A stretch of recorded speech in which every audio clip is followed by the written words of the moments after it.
L'idée qu'on avait initialement de faire ça, c'est que ce soit le plus convivial possible, hein? Fait que, puis que ce soit tous les jeudis, parce que c'est une façon de se rassembler, de se voir, de parler de trucs qui nous. Donnez-moi juste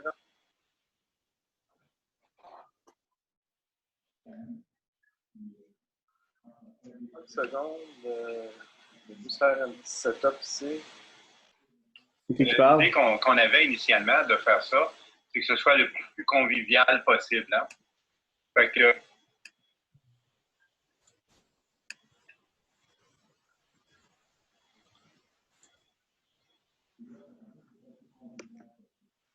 Daniel, on t'a perdu? Est-ce que les autres m'entendent? Oui, moi, je t'entends. Bon, OK, ben on a perdu Daniel. Oh, Daniel vient de réapparaître. OK, excusez-moi là, pour tout ça. Moi, c'est la première fois que je me sers de ce logiciel-là. Fait que là, ce que je vais faire, c'est que je vais laisser parler Daniel, parce que Daniel, il va nous présenter ses photos de street photography. Un peu. On admet, j'ai d'autres mondes qui rentrent ici. Ah, génial. Hey, salut Michel.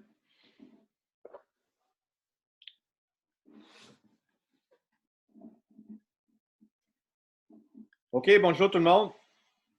J'espère que vous m'entendez tous comme il faut. C'est moi qui parle ici.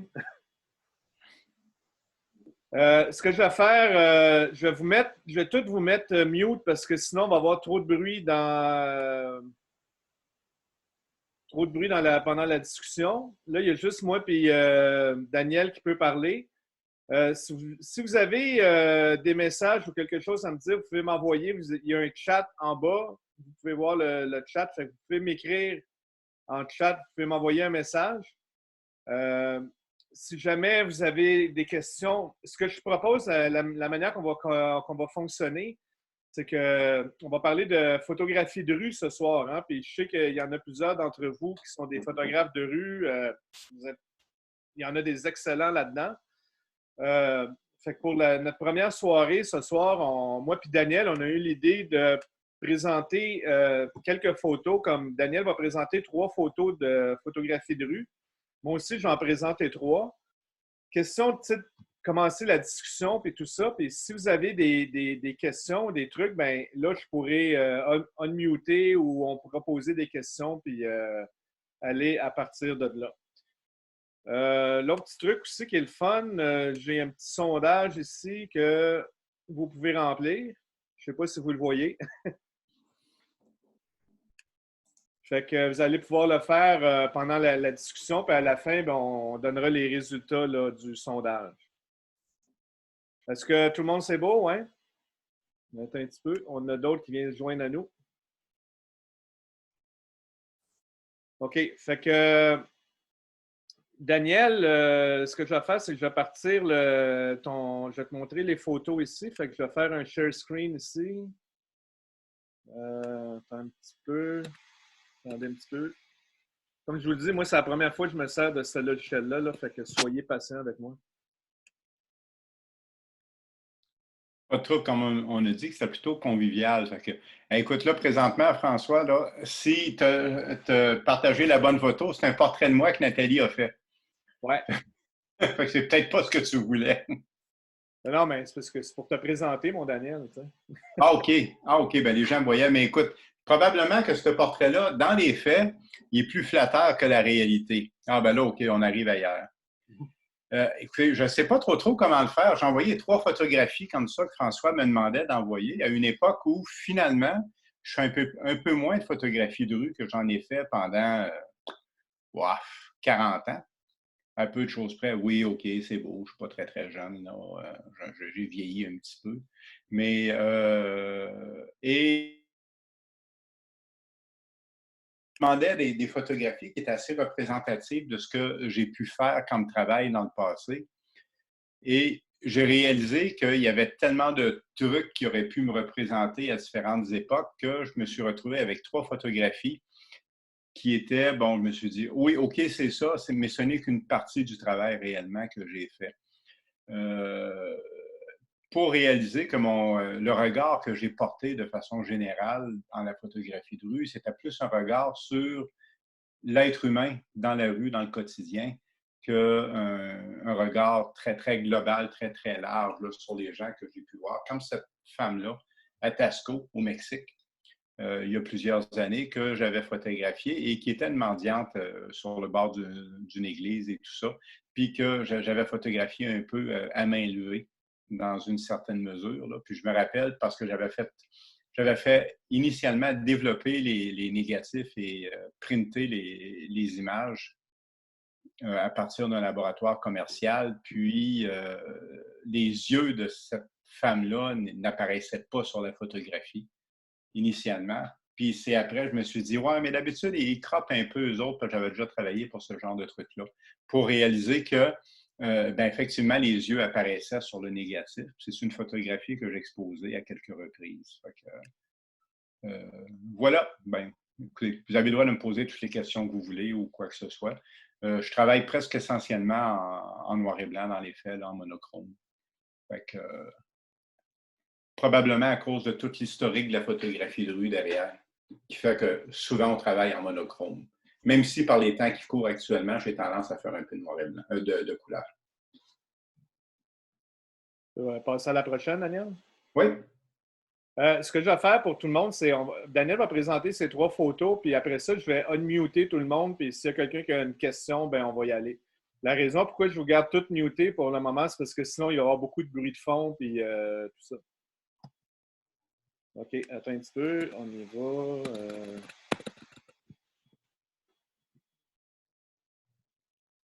On voit celle-là, hein? C'est une situation très particulière parce que souvent, quand on pense à photographie de rue, on pense sortir à l'extérieur et se promener. C'est la plupart du temps, c'est ce que j'ai fait. Je me promenais sur la rue, j'errais réellement à la recherche d'une image que je pourrais croquer sur le vif et généralement qui ne me demande pas tellement de temps parce que je ne suis pas très, très patient. Alors, quand l'image n'est pas tout à fait là, en temps normal, je m'en vais. Là. Si à l'intérieur d'une minute, je n'ai pas l'image que je veux, je m'en vais. Mais je pense que la photographie de rue, c'est aussi une photographie très publique. Puis c'est de photographier les gens autour. Puis j'étais à ce moment-là dans le cimetière de Quito, en Équateur. Et il y a une jeune fille qui est venue me voir pour me demander de faire une photographie. Enfin, qui avait remarqué que j'avais un appareil photo puis qui avait besoin de moi. Puis je lui avais dit initialement non parce que j'avais juste envie de me promener puis de faire les photos que je voulais. Et il y a une deuxième jeune fille qui est arrivée, mais elle, beaucoup plus persuasive, expressive et qui était en pleurs et qui me demandait de photographier quelque chose. Puis je ne comprenais pas bien. J'étais au début de mon voyage. Mon espagnol n'était pas au point. Il est devenu meilleur par après. Aujourd'hui, il est vraiment pourri. Et on finit par en perdre. Mais j'ai suivi la jeune fille pour faire la photographie. Et dans les faits, c'était, elle me demandait de photographier son frère qui était décédé d'un accident, je ne me souviens pas quoi exactement, et pour lequel personne n'avait aucune photographie. Puis, alors, je suis arrivé sur les lieux, les fossoyeurs ont ouvert le cercueil parce qu'il était initialement fermé. J'ai fait quelques photographies d'environnement. J'ai fait cette photographie-là qui est un peu plus près comme telle, parce qu'elle voulait avoir un souvenir de son frère.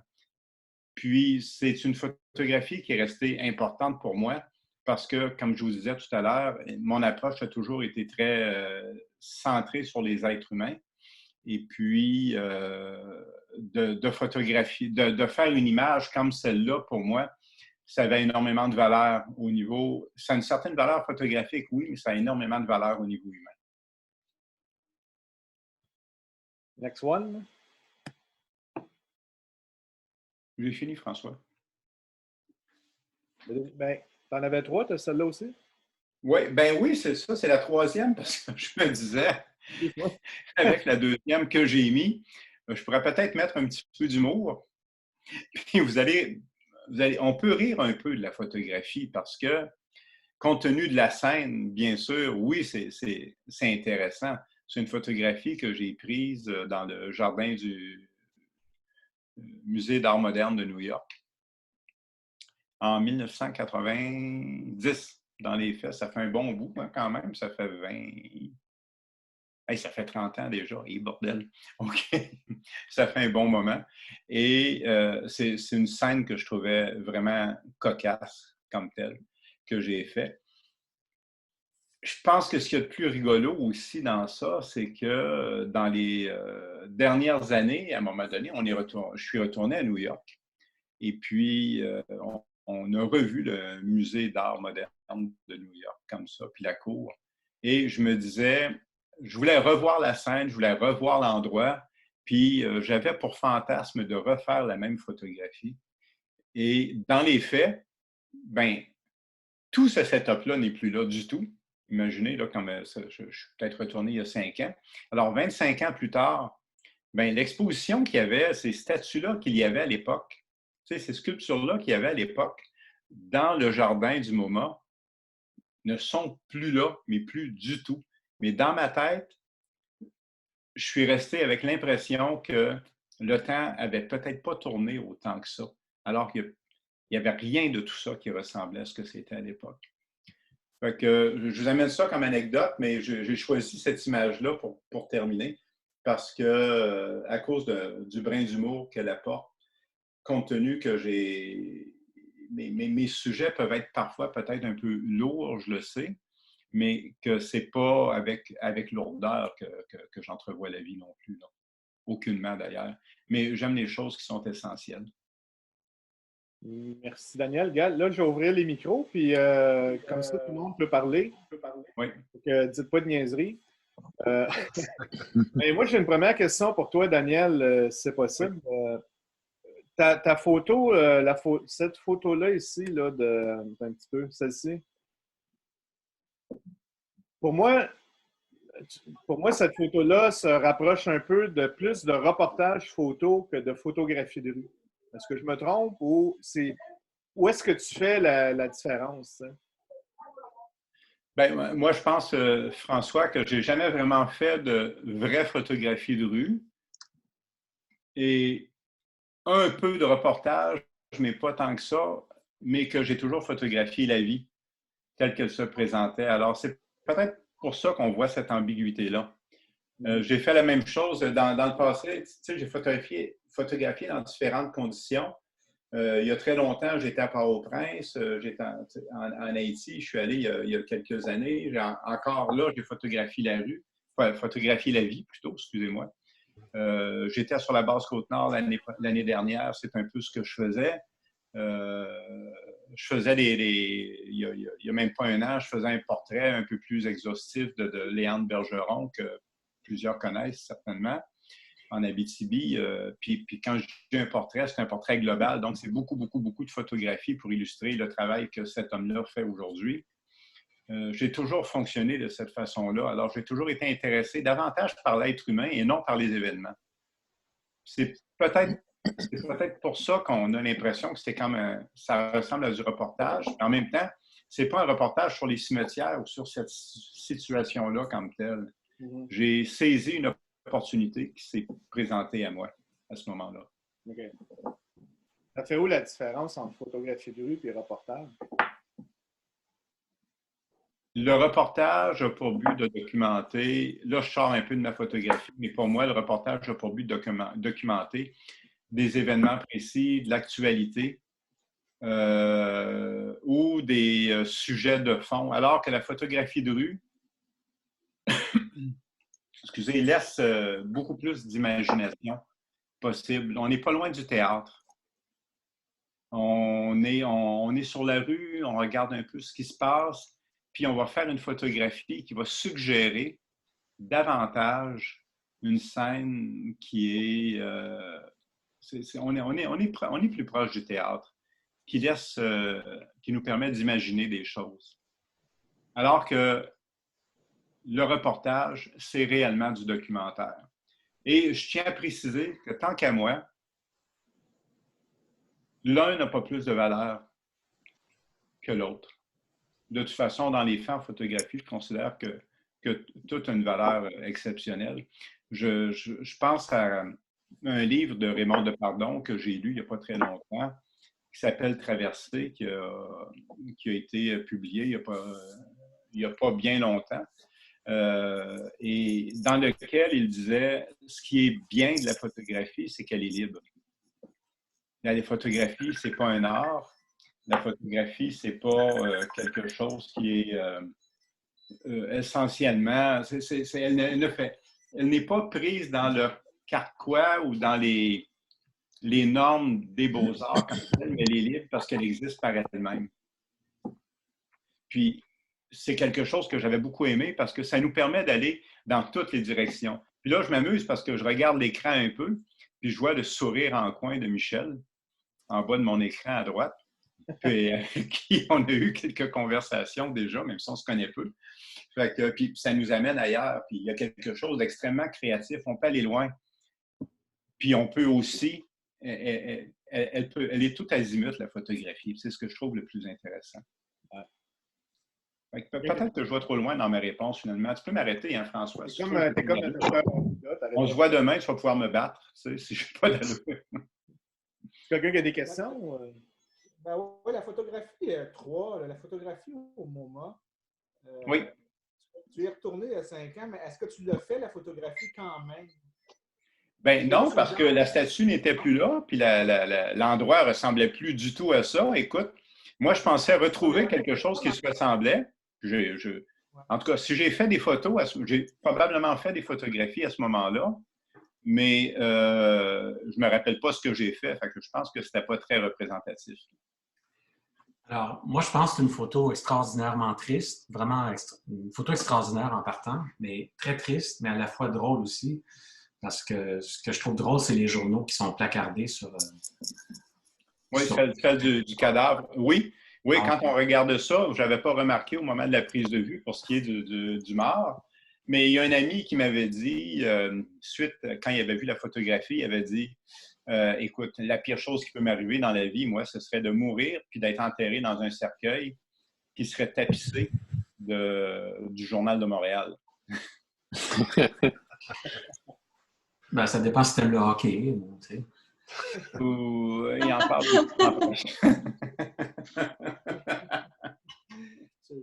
Pélado avec le journal La Presse, ça n'était pas pire. Oui. Parce qu'en photographie de rue, c'est très rare de photographier des morts. Moi, je n'ai jamais photographié de mort. Ouais. J'ai photographié une tombe une fois qui était sur roulette sur la rue Sainte-Catherine, mais un cercueil. Mais un mort comme ça, c'est... Donc, la famille t'avait demandé de faire des photos. Et puis, sinon, c'est comme un peu un tabou hein, d'aller photographier une funéraille, surtout quand tu es un inconnu. Là. Alors, félicitations, c'est une photo extraordinaire. Ben, moi, ce que je crois quand on fait quelque chose comme ça, c'est surtout qu'on fait le choix d'avancer quand même. Puis il y a eu une demande. C'est pas quelque chose, j'oserais pas dans une situation comme celle-là, m'avancer, puis faire la photographie, parce que parfois sur la rue, on vole un peu des images, on s'entend.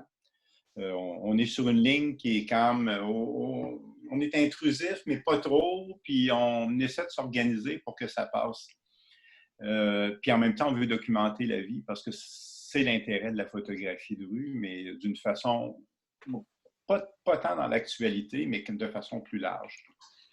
Mais dans ce cas-là, on me demandait de faire la photographie. C'est un service qu'on me demandait. Alors, je pense que j'ai rendu un service aux gens, mais en contrepartie, ça m'a permis, moi, de réaliser cette photographie-là. Est-ce que c'est la meilleure photographie que j'ai faite? Je ne le crois pas. Est-ce que c'est la meilleure composition que j'ai faite? Je ne le crois pas non plus. Pas fatalement, je ne sais pas. À un moment donné, on fait beaucoup de photographies, puis on finit par regarder l'ensemble de ce qu'on a fait. Mais une chose est certaine, c'est que c'est une image qui est importante pour des gens. Puis importante pour moi aussi, parce que ce sont des photographies qui nous amènent ailleurs par après. Ben, elle est accrochante, la photo, pareil, parce que moi, je me souviens, quand j'ai feuilleté ton livre Errance la première fois, c'est une des photos qui m'a le plus accroché vraiment dans tout le lot de photos que tu avais dans ton livre. Donc, c'est accrochant. C'est très, très accrochant. C'est poignant. Oui. Mais c'est peut-être moins habituel aussi. Ouais. Moi, je pense que quand on peut faire une photographie comme ça, c'est une opportunité qu'on a. C'est une chance qu'on a de pouvoir faire une photographie comme ça. Et c'est pas une question de talent ou c'est pas rien de ça, c'est une question de disponibilité. Photo très dense, il y a beaucoup, beaucoup d'éléments dans cette photo-là. En plus du type dans son cercueil, puis le journal, il y a de la terre, il y a des fleurs écrasées, puis il y a quelqu'un qui est à côté du cercueil aussi, tu sais. Alors, quelqu'un qui est debout. Donc, il y a beaucoup, beaucoup d'éléments là-dedans. Oui. Donc, je dois admettre, j'étais bien content de l'avoir fait. J'étais heureux d'avoir pu faire cette image. C'est une copie pour la famille du défunt? Oui, que j'ai envoyé par après par la poste. C'était des gens qui vivaient sur la côte pacifique de l'Équateur, totalement. Donc, puis de qui j'ai jamais eu de nouvelles non plus. J'ai juste envoyé la photographie quelques mois plus tard, compte tenu que j'étais en voyage. Mais c'est un voyage assez long. C'est un voyage de 5 mois en tout. Fait que, il y a eu un délai. Daniel, toi et moi, on a beaucoup de discussions philosophiques. Oui. Qui durent très longtemps, souvent. Puis hier, on a eu une discussion, puis tu nous disais que tu n'étais plus là dans la photographie de rue, que tu étais rendu ailleurs. Oui. Tu peux-tu m'expliquer? Je suis curieux de savoir pourquoi tu n'es plus là. Vas-tu y revenir? C'est drôle, François, parce que j'avais presque peur de cette question-là ce soir. J'ai pas eu le temps de dire, pose-moi pas cette question-là, tabarouette, parce que ça me tente pas.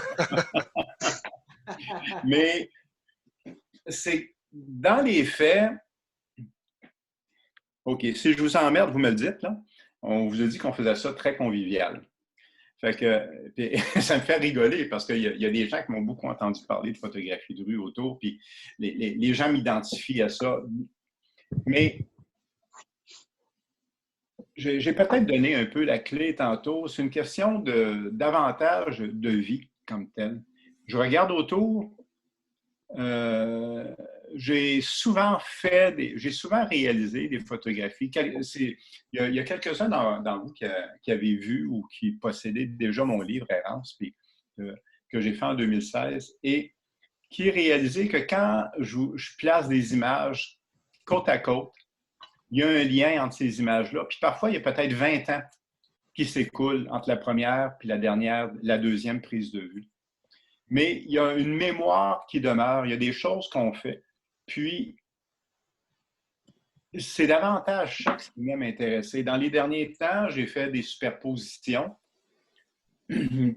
parce qu'il y a toujours eu, entre le moment où je déclenche, un avant et un après, une réflexion, une pensée, des images qui me viennent dans la tête, des influences qui viennent soit de réflexion, soit d'autres images, d'autres photographes que je rencontre. Puis je trouve ça intéressant de parler de l'aspect de l'influence aussi, parce que l'influence, c'est pas seulement, elle ne vient pas fatalement on est tous influencés par, je ne sais pas, Henri Cartier-Bresson, on parle de photographie de rue à ce soir, là, Cartier-Bresson, Ronis, Robert Frank et compagnie, puis je nomme seulement les plus connus.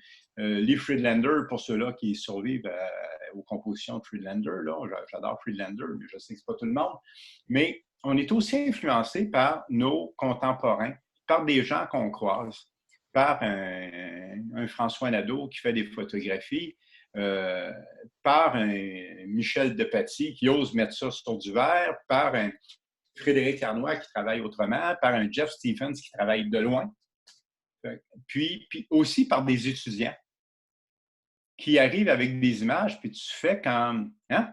Comment tu as fait ça, toi, là? » Oh, minute, là, je veux dire, je suis ton prof quand même. Puis toutes ces images-là nous amènent à regarder, à voir les choses différemment, puis ça nous amène à passer d'une image à l'autre, puis entre les deux, il y a des tas de choses qui se passent. Alors, de là est venue l'idée un peu des superpositions où je suis présentement, mais de le faire de façon, compte tenu qu'au départ, je pars dans ma tête, puis que j'ai fait une photographie, puis que tranquillement, il y a une autre photographie qui finit par s'imposer, j'ai choisi de le faire en argentique pour ne pas faire de superposition numérique, mais pour rester avec cette pensée-là qui fait qu'en deux images qui prennent une toute petite fraction de seconde, il y a toute une réflexion entre les deux qui mettent les images en interrelation.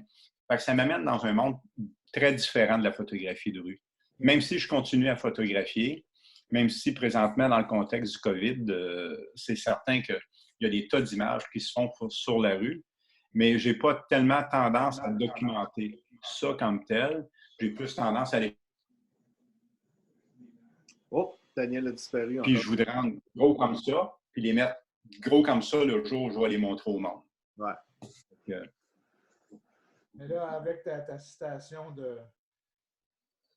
photographe français, là, de pardon, tantôt, oui. Que la photographie est libre, mais c'est pas de l'art. Hein?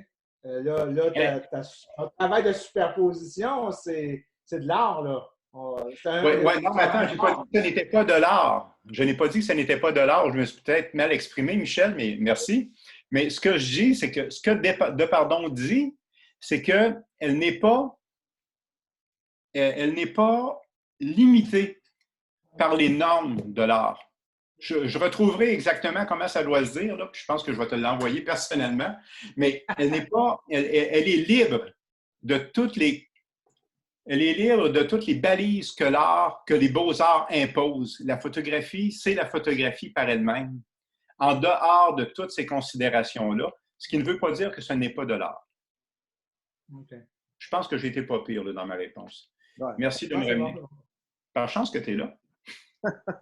Ouais, très agréable. Quelqu'un d'autre qui a des questions? Aide-moi. Ami Daniel? No more questions? Pas d'autres questions? Ils sont plus capables de m'entendre. Ah ouais.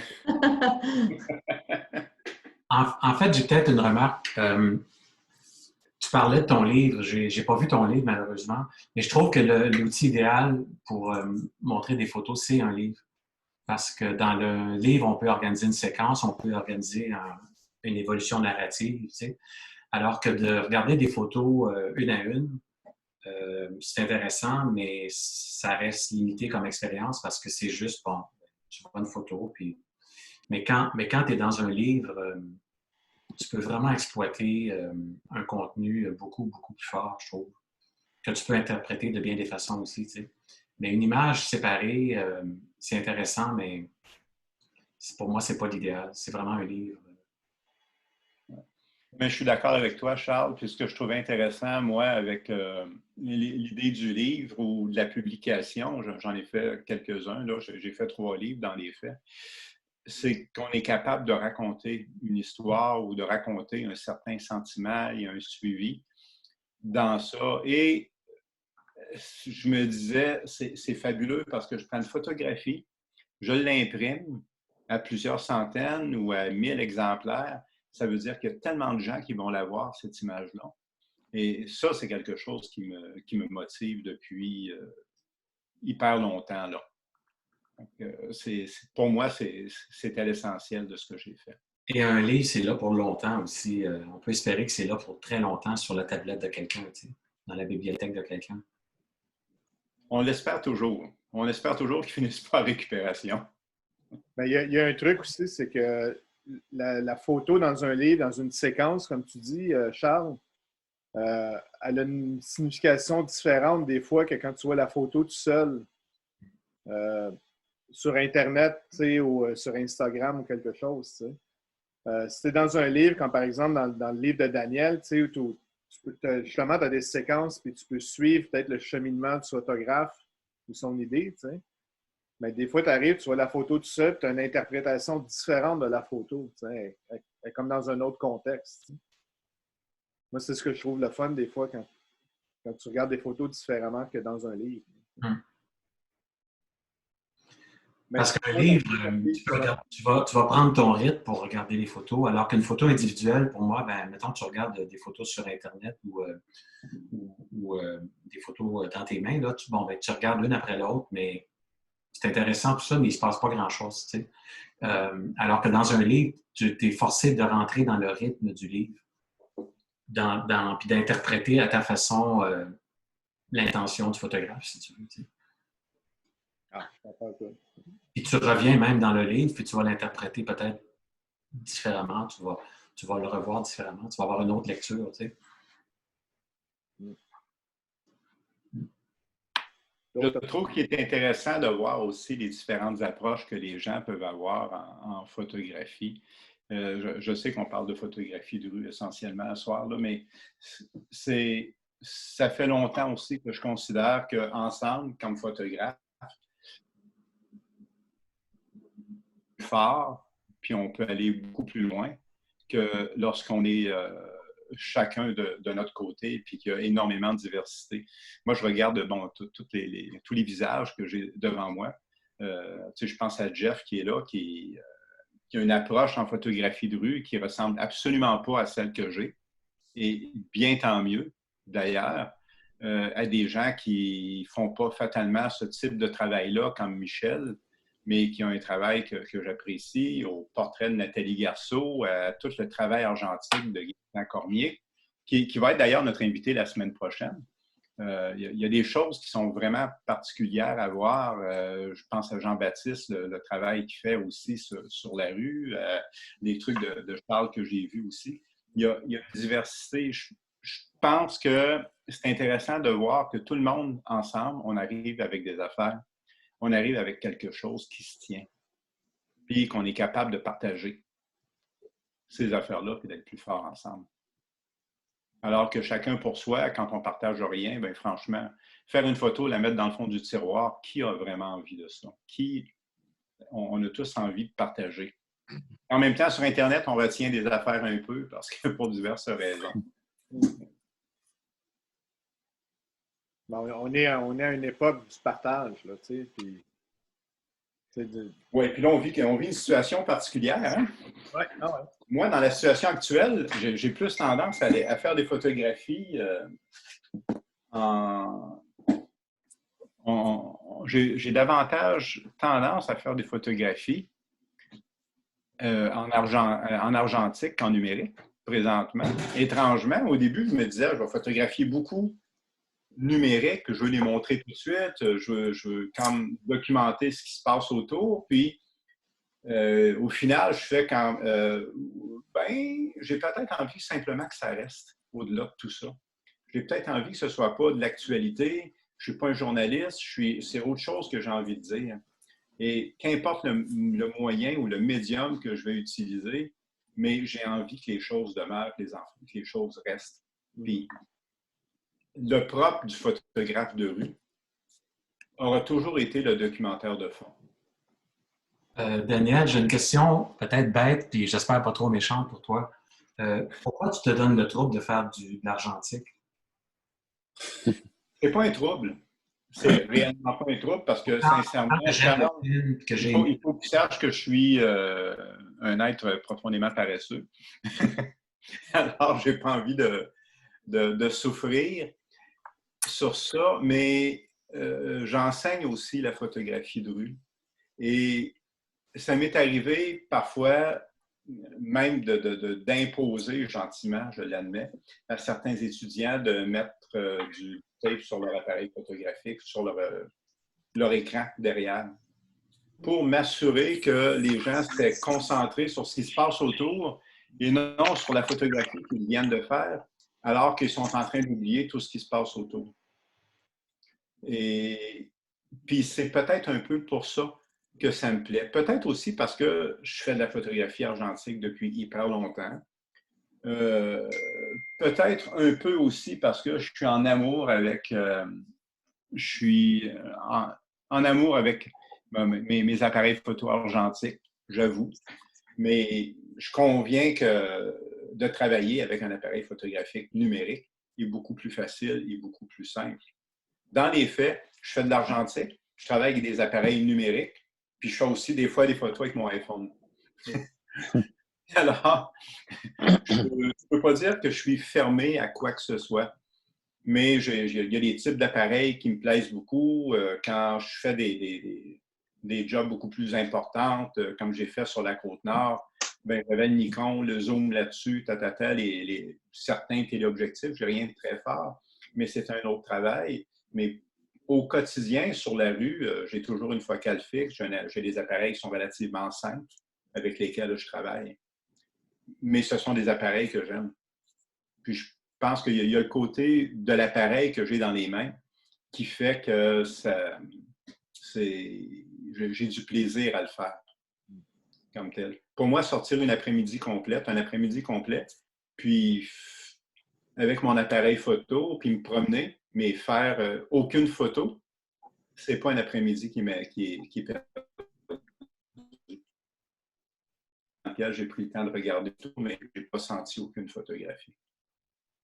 On en parlait cette semaine encore c'était une autre question philosophique. Pourquoi tu photographies plus en film puis en numérique, là? Prendre le temps. Je pense que c'est prendre le temps puis m'assurer que quand je fais clic, ça compte. C'est pour ça qu'au-delà de la photographie de rue, puis des fois on parlait de matériel, mais souvent sur la photographie de rue, là, en photographie de rue, on pense à des appareils photo de ce genre-là. Tu sais, c'est pas trop gros, puis c'est bien le fun.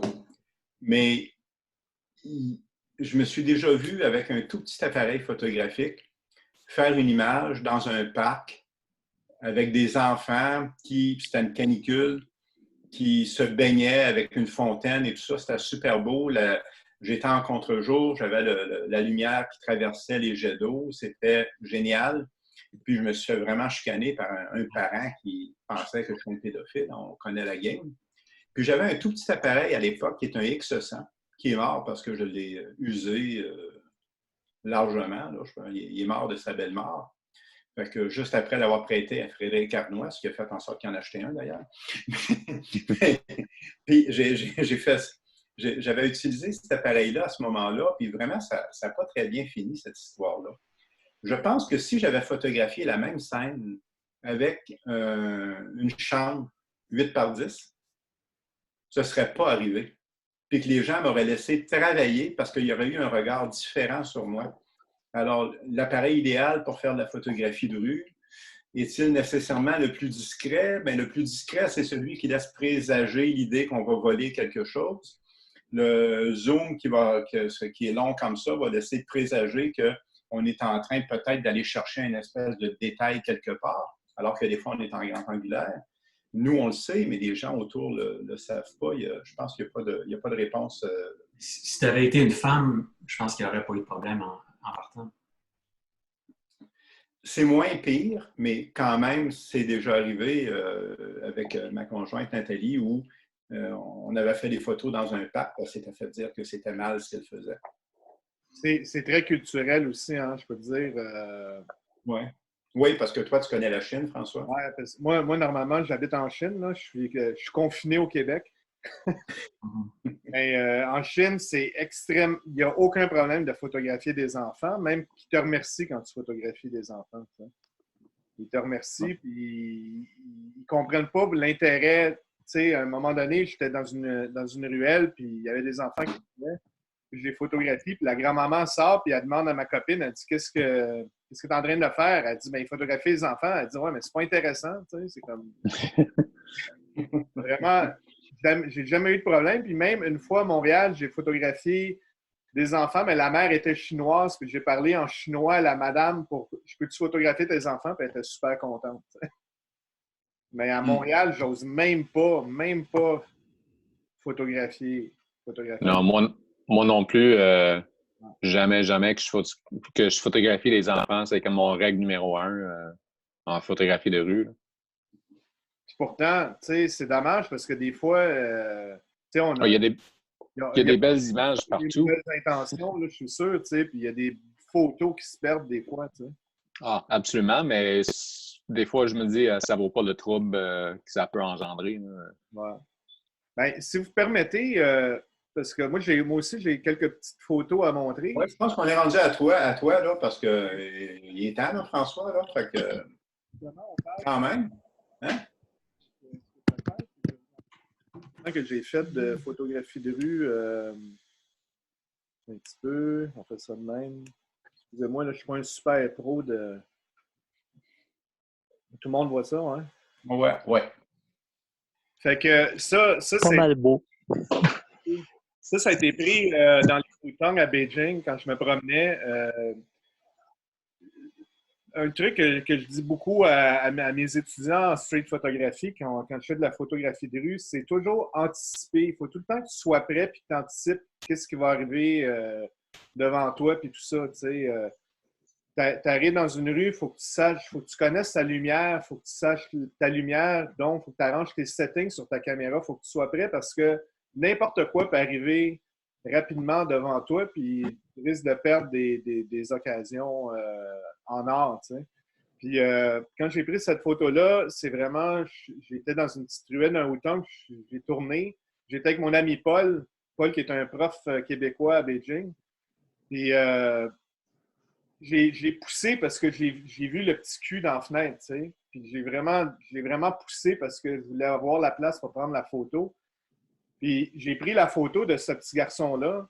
Puis ce qui est drôle, c'est que je me suis approché de lui, tu sais, pour y parler un petit peu. Puis ses parents étaient dans la fenêtre. Puis là, le petit gars s'est retourné. Puis il a dit à son père, il y a un Laoai, il y a un étranger qui prend des photos de moi. Puis le bonhomme est sorti. Puis là, j'ai montré la photo au père de son petit garçon. Puis écoute, ils sont partis à rire. Tu sais, il a appelé la mère, il a appelé tu sais, la famille est venue. Ils ont tous regardé la photo sur l'appareil. Il était content. Fait que, ouais, ça, c'est quelque chose que j'aime beaucoup. Tu sais, j'avais déjà expliqué, je pense, à quelques amis qu'une des raisons pourquoi je fais déménager en Chine, c'est justement parce que c'est facile de faire de la photographie de rue là-bas. C'est pas encore. Tu sais, à Montréal, j'ai eu des problèmes, tu sais, souvent, des fois, en me promenant dans la rue et en photographiant des gens. Tu sais, là-bas, j'en ai pas de problème. En plus, quand j'ai des problèmes, mais j'ai juste à dire Ting Boudong, ça veut dire je comprends rien. Fait qu'ils ne m'arrêteront pas, ils ne feront rien, ils me laissent photographier. Les gens ne sont pas intimidés par les caméras là-bas. Fait que c'est un peu un endroit de rêve là, pour faire de la photographie de rue. Juste setup technique, là, si ça intrigue quelqu'un, ça a été pris avec un Olympus OM1 Mark II. J'ai un objectif 28 mm là-dessus.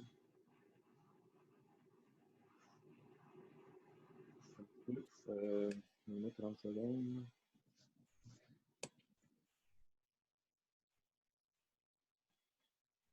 Charles dit en Inde et au Brésil, ils adorent se faire photographier. Ouais, c'est ça, c'est très culturel, hein? C'est assez culturel là, comme truc. L'autre photo que je vais montrer, excusez-moi. Les Américains sont complètement paranoïaques. Complètement. J'ai failli me faire arrêter en Californie. Ah ouais, hein? J'ai donné mes 3 pellicules pour qu'ils me laissent tranquille, puis je suis parti. Tu sais, mais j'ai vraiment capoté. Parce que tu es considéré comme un pervers potentiel. Tu sais. Ah ouais. Moi, ma pire expérience, je peux te dire, c'est que j'ai photographié dans le métro d'Izmir en Turquie. Puis je me suis fait arrêter par la police. Je me suis fait emmener au poste de police. En Turquie. Le gros policier poilu là, qui. Le son coupe, je t'entends plus. Ah, OK. En tout cas, je suis resté là pendant 4 heures de temps, puis après 4 heures, ils m'ont laissé sortir sans raison, là, juste pour me faire peur. Fait que, en Turquie, c'est correct de photographier des enfants, mais c'est pas correct de photographier dans le métro, juste pour vous dire. Ah, c'est à cause du métro. OK, OK. Ah oui, j'étais dans le métro. Ouais. C'est bon à savoir. Là, une autre photo, ça a été pris à côté de où j'habite. Parce que moi, je n'habite pas à Beijing, j'habite en banlieue de Beijing. Puis ça, c'est au Nouvel An chinois. Puis au Nouvel An chinois, là, écoute, si vous aimez les feux d'artifice, là, vous allez capoter quand vous allez là-bas parce que c'est Beyrouth, là. Tu sais, ça n'arrête pas pendant toute la soirée. Ça pète, ça pète. Puis alors ça, c'est. Écoute, ils mettent pas juste un pétard, ils en mettent comme une caisse de pétard, puis ils mettent le feu là-dedans, puis tout pète. Fait que moi, j'aime beaucoup cette photo-là parce que j'aime la couleur. Les couleurs sont peut-être pas très belles là, sur votre écran en ce moment, là, mais quand je la vois, moi, dans les vraies couleurs, c'est super nice. Puis, tu sais, tu as vraiment l'impression d'être dans dans le feu de l'action, là, tu sais. D'ailleurs, ce soir-là, je me suis fait brûler une couple de fois par des bouts de pétard d'en face, là, puis des trucs comme ça. Là. Un petit peu fou. Tu sais. Ce que j'aime surtout de celle-là, François, c'est le spot de lumière rouge au pied de la personne. Ouais. Ouais, c'est vraiment, Ouais. vraiment cool. Ça a vraiment été... Écoute, les gars, ils ont sauté là, dans le pétard. Là, tu sais, c'était... Ça a été pris avec une Canon 5D Mark III avec une 1740. Ça intrigue quelqu'un. Ça, c'est la dernière photo que je vais montrer. Celle-là a été prise en Turquie. Fait que j'étais à l'intérieur, je photographiais. Vous pouvez voir en arrière de la photo, en arrière du garçon, c'est un barbier. Hein? C'est un gars qui est en train de se faire couper les cheveux chez le barbier. T'sais. Fait que j'étais chez le barbier, je suis en train de faire des photos à l'intérieur du barbier et tout ça. Puis là, je me suis dit, je vais aller à l'extérieur pour voir si je ne peux pas prendre une photo du barbier à l'intérieur. T'sais.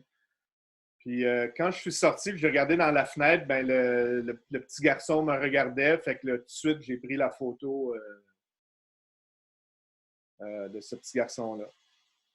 Ça aussi, c'est avec une 5D Mark III 1740. Ça intrigue quelqu'un.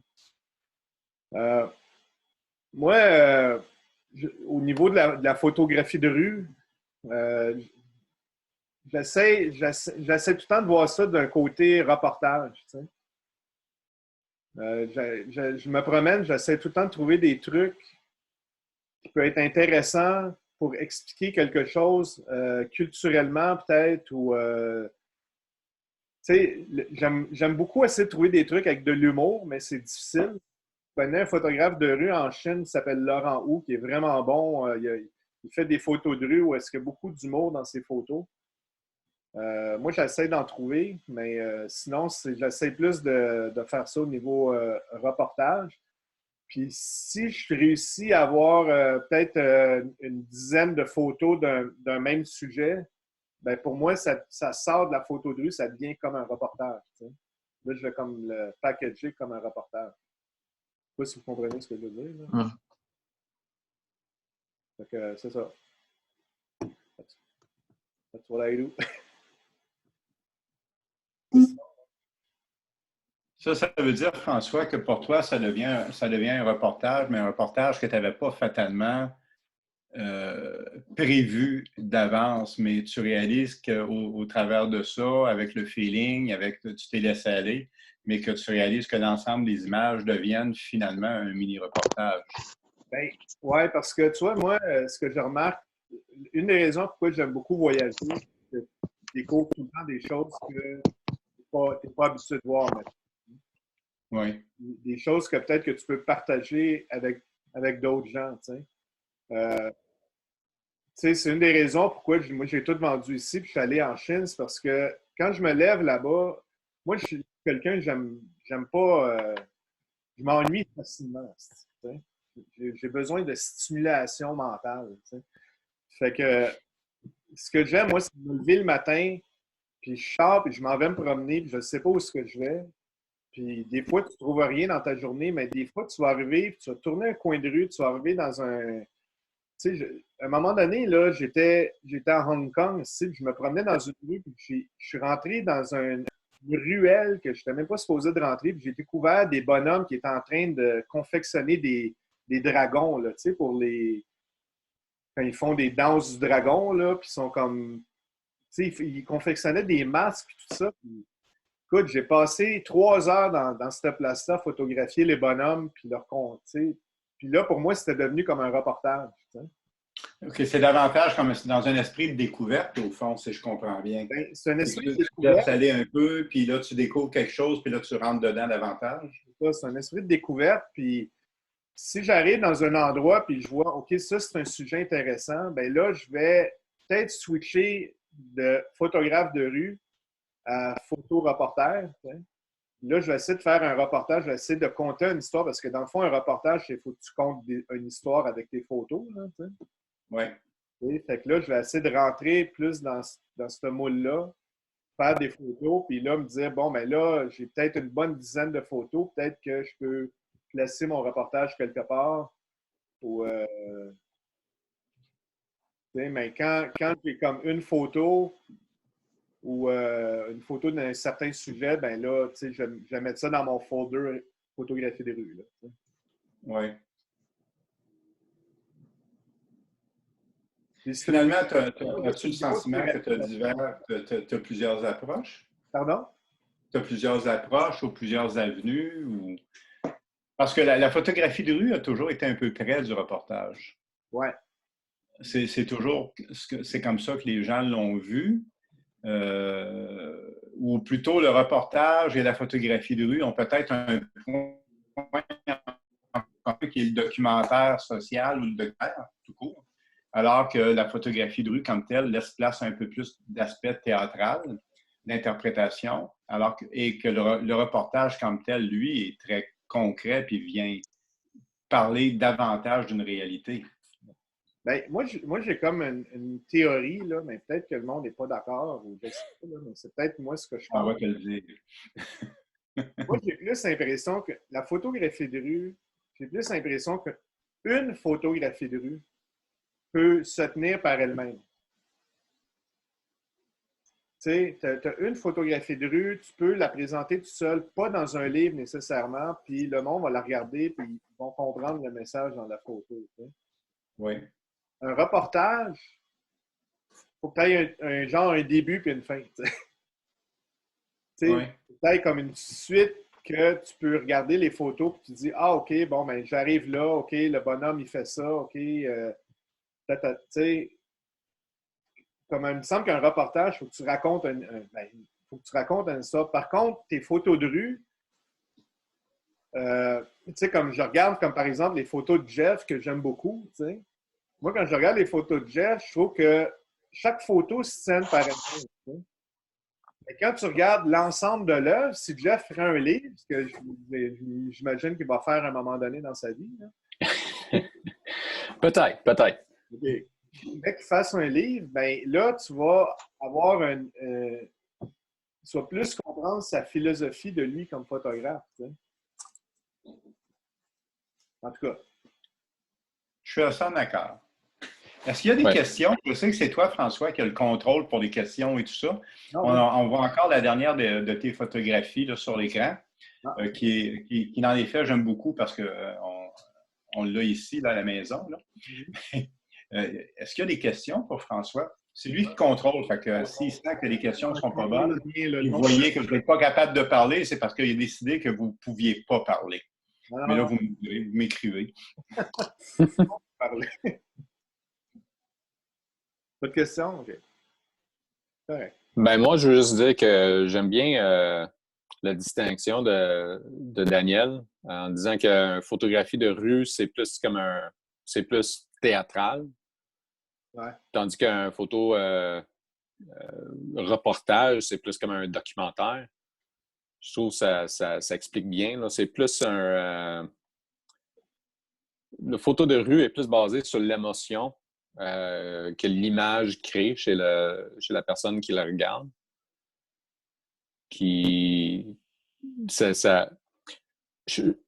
Une bonne photo de rue, pour moi, ça compte une histoire, mais ça ne donne pas toutes les réponses. Je ne sais pas si vous comprenez ce que je veux dire. Pour moi, c'est clair. Puis dans ça, je considère, Jeff, qu'il y a une nuance.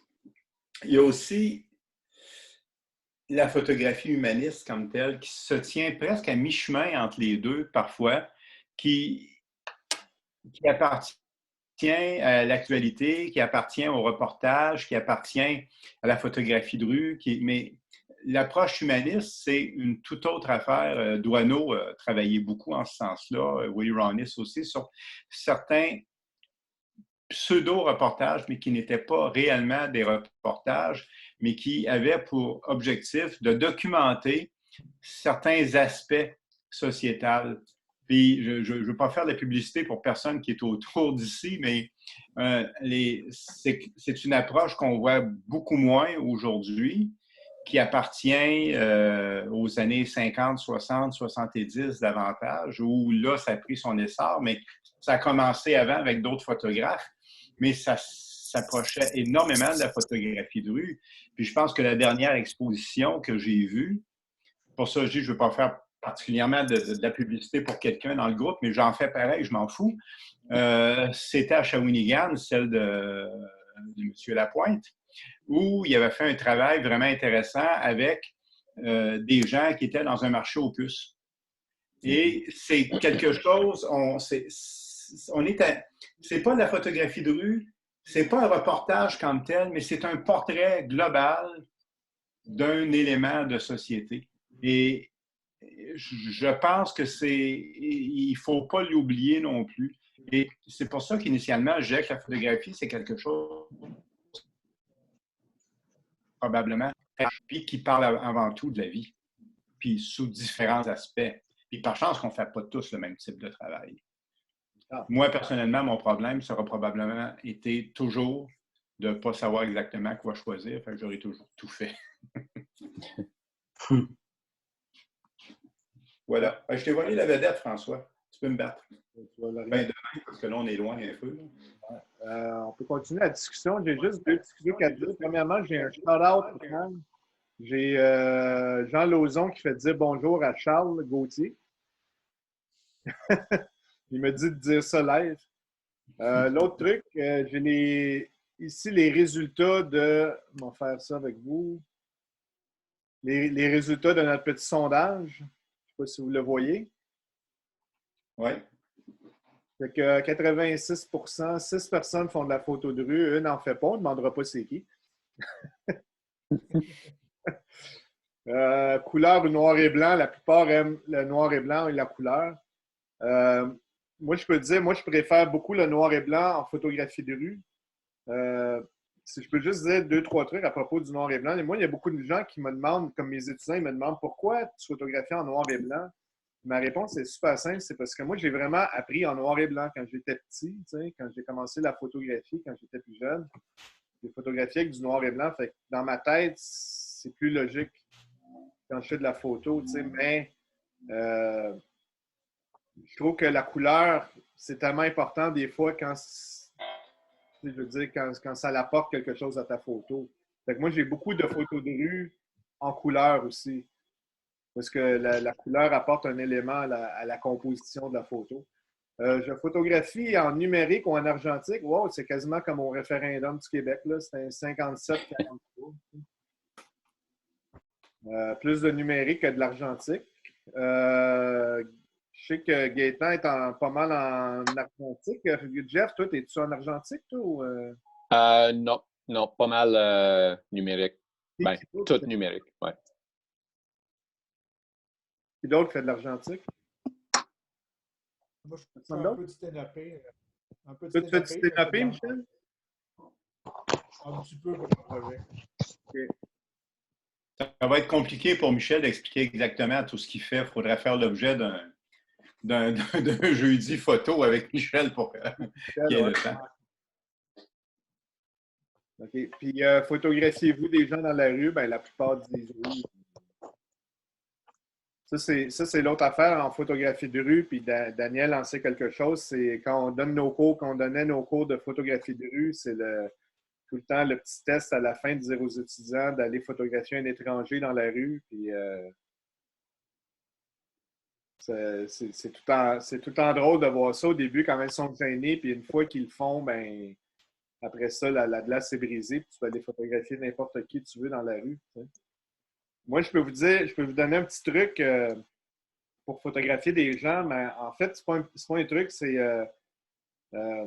moi, je donne des cours pour enfants, des cours de photographie de rue pour enfants, pour les jeunes, en Chine. Puis un truc que j'ai trouvé pour les déniaiser à photographier le monde dans la rue, c'est demande de photographier le chien de la personne. T'sais. Comme la personne se promène avec un chien, fait que là, le jeune va demander à la personne, je peux-tu photographier ton chien? Puis après, ben, il demande à la personne de photographier avec ton chien. Tu sais. Puis ça a tout été un bon truc pour déniaiser les jeunes à la photographie de rue, là, au début, quand ils sont gênés à aller photographier les gens. Pas bête. Ah, ça Un marche. bon truc. Ouais, puis je peux te dire, tu sais, moi, j'ai, tu sais, les jeunes, comme les jeunes Chinois, en partant, c'est du monde assez timide, tu sais. Puis leur demander d'aller photographier un inconnu dans la rue, pour eux, c'est même pas dans leur culture, là, tu sais, c'est même pas dans leur minding de faire des choses comme ça, tu sais. Mais quand je leur disais, ben, va voir la personne, demande-y de photographier le chien, puis après, demande-y de faire une photo de lui puis le chien. Écoute, à la fin de la journée, là, mes jeunes Chinois, ils photographiaient n'importe qui dans la rue. Là, ils allaient demander à n'importe qui. La glace était brisée. Il faut juste se faire une fois. Hein? Faut juste se faire une fois au début, puis après ça, t'es. Bon, mon petit truc à moi depuis toujours, c'est tout simplement de ne pas regarder les gens dans les yeux. Ouais. Et pour ces gens-là, souvent, je te dirais que c'est très difficile. Ou ils ne savent pas exactement si tu as fait une photo d'eux, ils ne sont pas sûrs. Ou ils n'ont aucune idée que tu as fait une photo d'eux parce que tu vas regarder au-dessus de leur épaule, mettons, Ah ouais. mais pas dans les yeux. Puis pour eux, c'est Toi, très difficile de tu parles de faire une photo de quelqu'un sans lui demander. sans lui demander. Oh oui, absolument. Moi, je te parle d'aller voir quelqu'un que tu ne connais pas et dire je peux-tu faire une photo de toi? Okay. Ça, c'est un petit peu plus. Ben, il faut le faire. Tu sais, le pire, c'est que la personne te dise non, puis that's it. Donc, faut causer tout. C'est le monde qui te demande de faire des photos d'eux avec toi. Ouais. Ça m'est arrivé souvent là, que Ah ouais. ils viennent te voir et ils font une photo de moi avec toi. Tu sais. Ouais. Puis même si la photo, tu ne leur enverras pas et tout ça, tu sais, ils veulent juste que tu prennes leur photo. Ouais.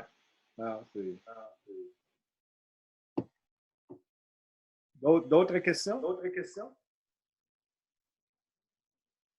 Ben, moi, j'avais un commentaire.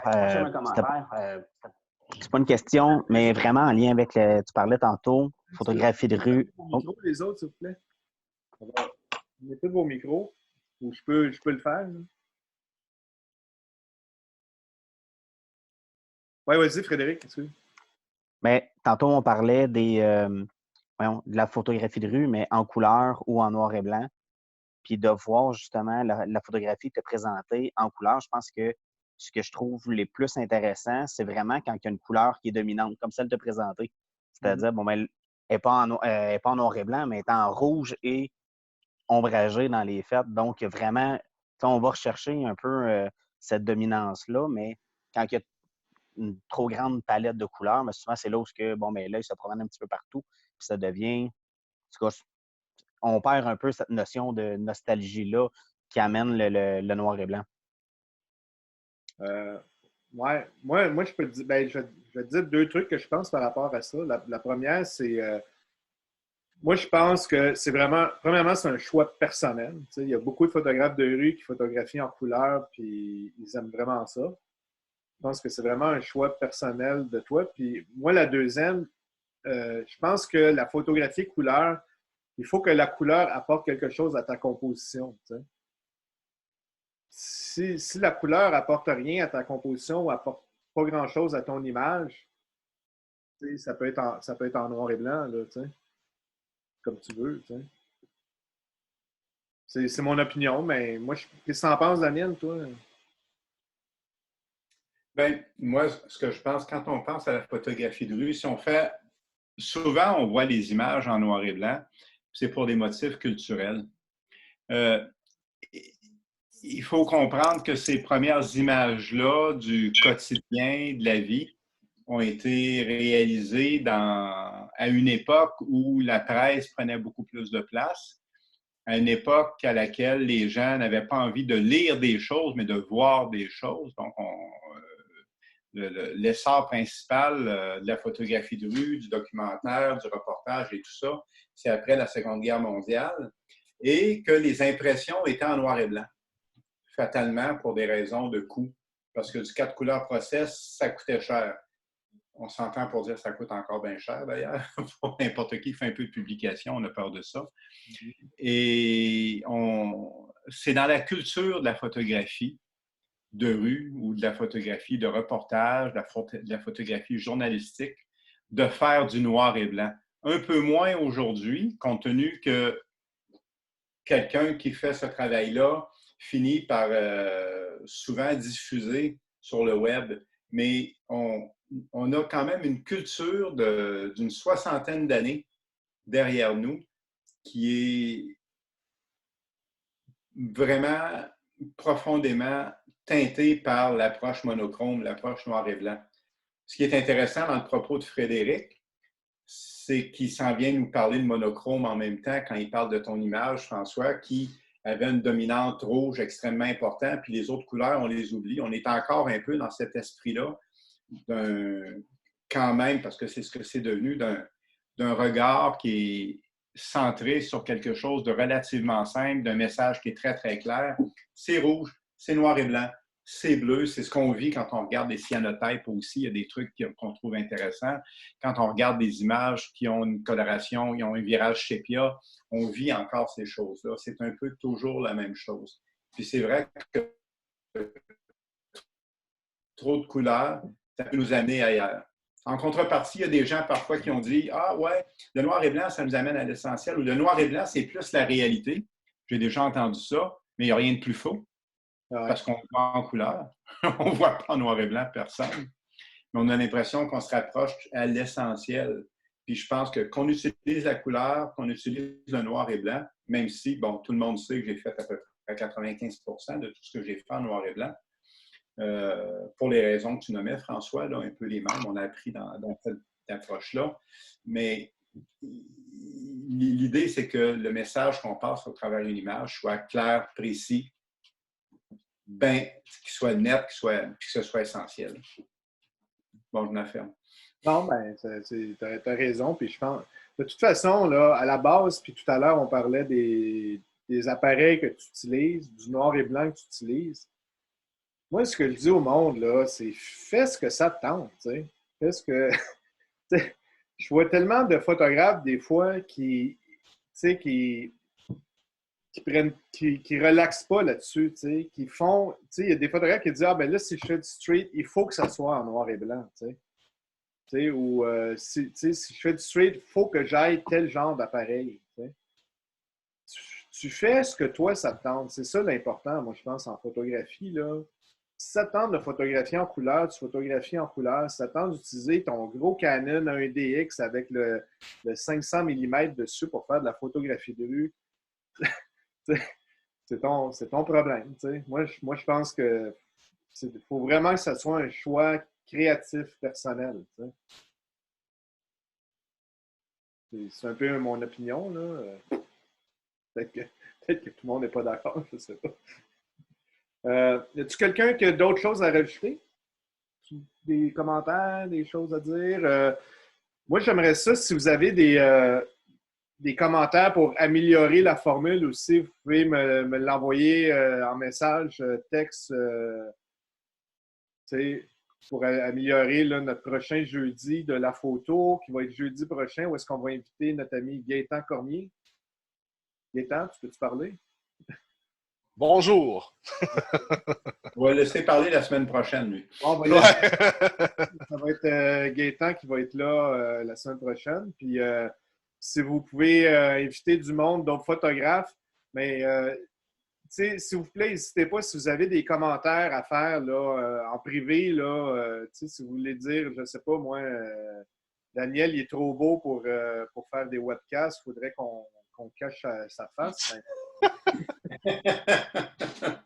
N'importe quoi. Envoyez-moi un message. De rire, là, ça va vous coûter cher, ça. Non, mais parce que moi, je vais essayer toujours d'améliorer cette formule-là. On va essayer de faire ça tous les jeudis à 7 h. Faire un petit meeting comme ça. Là. C'est cool. En tout cas, moi, je trouve que tout est fluide à date. Là. Ça fonctionne vraiment bien. OK. Bon, c'est cool. On veut que ce soit convivial. Il y a Édouard qui voulait parler. Oui. Édouard, oui, vas-y. Ah, attends un peu. Je vais te unmuter. Oui, c'est Courbar qui est marqué Courbar, mais c'est Édouard. Okay. Salut tout le monde. J'ai manqué le début parce que j'ai arrivé un petit peu en retard. Je voulais juste savoir, je ne sais pas si on en a parlé, qu'est-ce qui caractérise la photo de rue actuellement? Si on peut dire de façon contemporaine. On n'en a pas parlé comme tel, pas à ça, mais j'ai envie de répondre la distance. Puis tu vois, dans le contexte de distanciation sociale qu'on vit actuellement, je pense que ce qui la caractérise actuellement, c'est l'anonymat. Une approche photographique qui fait que les gens, on les reconnaît un peu moins. On est plus craintif de photographier sur la rue, plus craintif de nommer des gens, de nommer des situations, parce que fatalement, on va se faire demander « Ouais, mais OK, qu'est-ce que tu es en train de faire? J'ai fait une photographie il y a peut-être une semaine à l'entrée d'un Jean Coutu, pas loin d'où je vis, d'un type qui était là pour la sécurité, puis qui était assez protégé contre le COVID-19. Donc, il avait sa casquette sur la tête, il avait des lunettes fumées et il avait un masque. Puis, quand j'ai fait la photographie, il m'a demandé pourquoi je photographie. Il dit, écoutez, c'est ma vie. Mais j'ai dit, monsieur, on ne vous reconnaît vraiment pas sur la photographie. Mais il y a un petit j'ai arrêté. Mais ça donne une idée du ton que ça représente, ce qui fait qu'on a tendance à photographier à distance et faire des images sur lesquelles les gens ne sont pas fatalement reconnaissables. Et personnellement, je me permets de dire que je trouve ça bien triste, qu'on en soit rendu là. Et pour les gens qui me connaissent un peu plus près, je suis tête de cochon, puis je continue à travailler de façon différente. Là. Puis je pense pas que les gens, on devrait avoir peur de ça, mais ça, c'est un tout autre débat. Puis je pense qu'on va se coucher à 2 heures du matin si on part dessus. OK. Ah, c'est bon. OK, ça répond à ma question. Ben, moi, si je peux juste rajouter mon point de vue là-dessus, là, si je peux me permettre, c'est comme dit Daniel, il y a beaucoup de choses qui ont changé dans les dernières années par rapport à la photographie de rue, là, surtout depuis le jugement du clos puis des trucs comme ça où avant, c'était beaucoup plus libre, il y avait beaucoup plus de liberté peut-être, les gens étaient moins parano.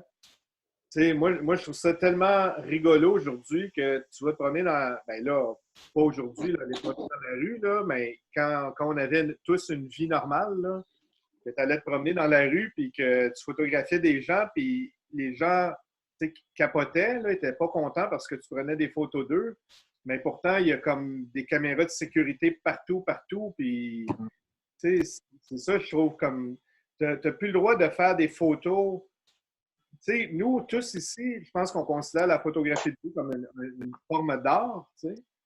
On n'a plus le droit de faire ces photos qui sont une forme d'art, mais tu as le droit de te faire filmer et de face scanner à longueur de temps. Puis, là, regarde, on est tous sur Internet, live, tout le monde nous voit. Je veux dire, mais tu te promènes dans la rue et le monde ne va pas se faire photographier. Puis, aussi, comme je disais tout à l'heure, c'est beaucoup une question culturelle aussi. Ça dépend des pays. Ça dépend des endroits que tu peux te faire photographier. Puis, il y a certains pays où tu peux vraiment faire de la photo de rue librement.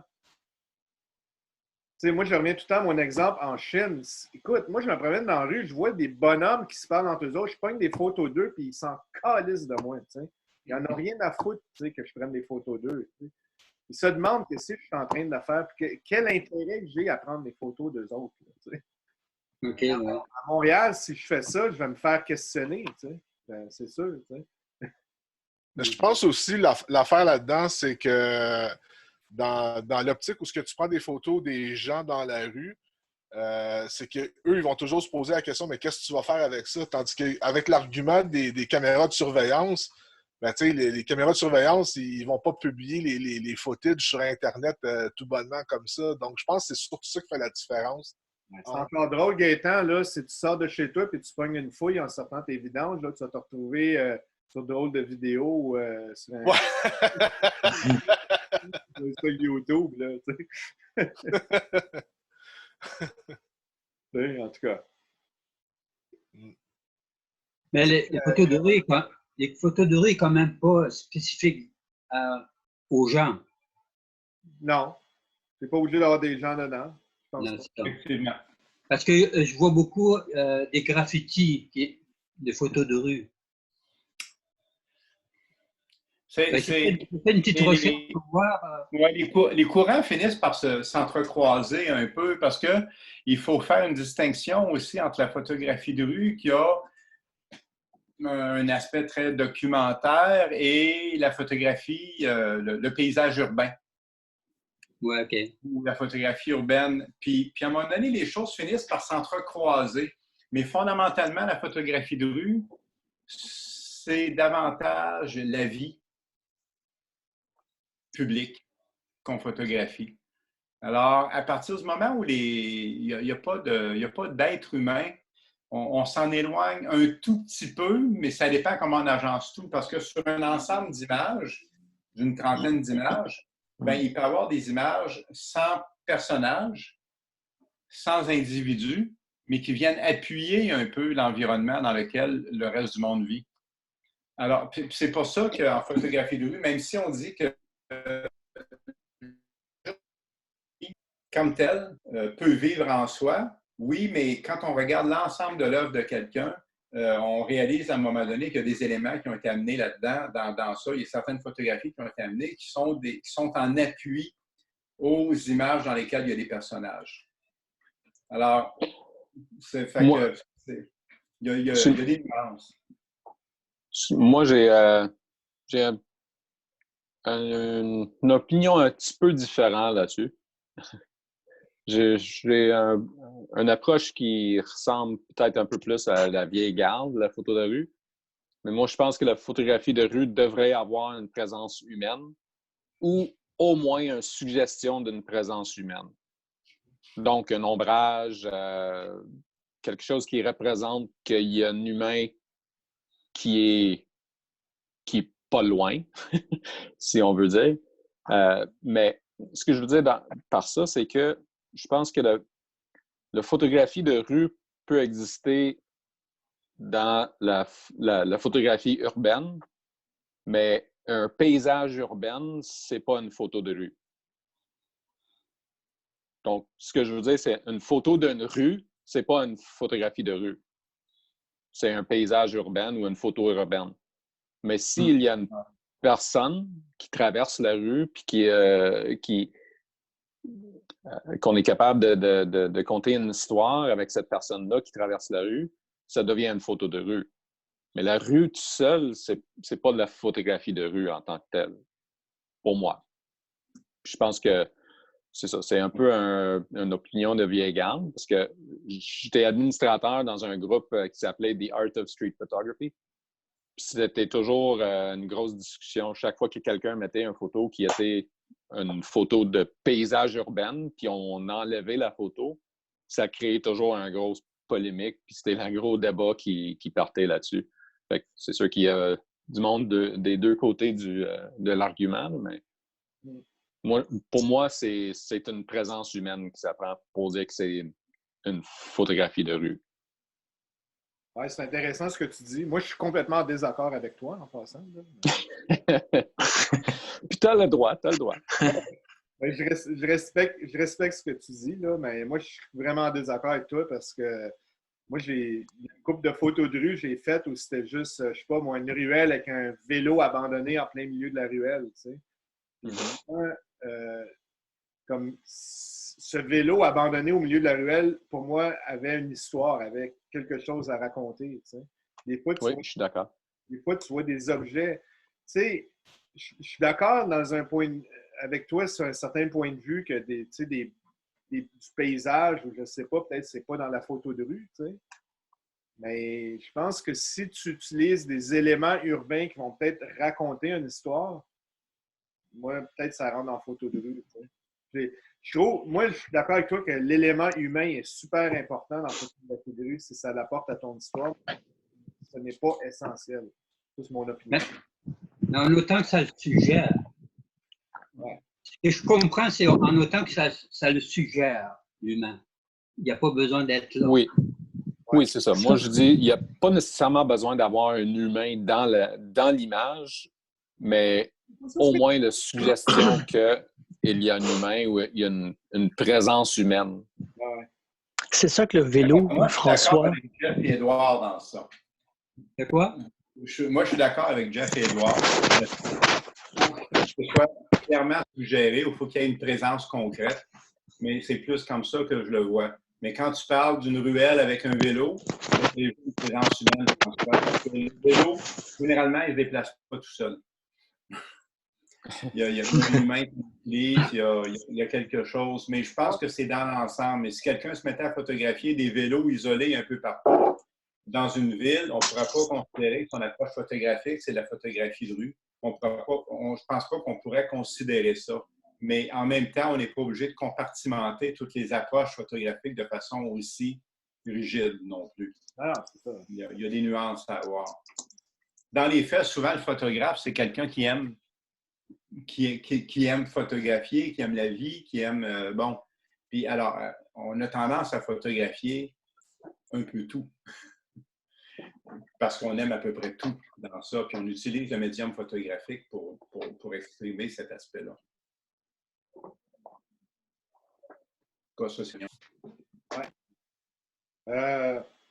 D'autres commentaires? Est-ce que quelqu'un d'autre veut dire partager quelque chose? Moi, je vais vous saluer ici. Merci pour la discussion, c'est intéressant. OK. Bon, ben on va Oui, arrêter. merci beaucoup. Je vous remercie à tous d'avoir participé. Il y a du monde qui sont partis, il y a du monde qui sont arrivés, c'est bon. On va essayer de faire ça la semaine prochaine avec notre ami Gaétan ici. Alors, bonne fin de soirée. Bye-bye. Okay. D'accord, merci, bonsoir. À la semaine Bonne prochaine. soirée. Merci d'avoir été là. Fait que ça fait du bien quand même de se croiser un peu. Il y a du monde de partout. Il y en a qui sont loin d'ailleurs. Il y a Édouard là, qui est aux îles de la Madeleine dans ça. Ah oui, Je pense que c'est le plus loin. Ah, le chanceux. Je suis confiné dans le bon endroit. OK, c'est bon. Oui.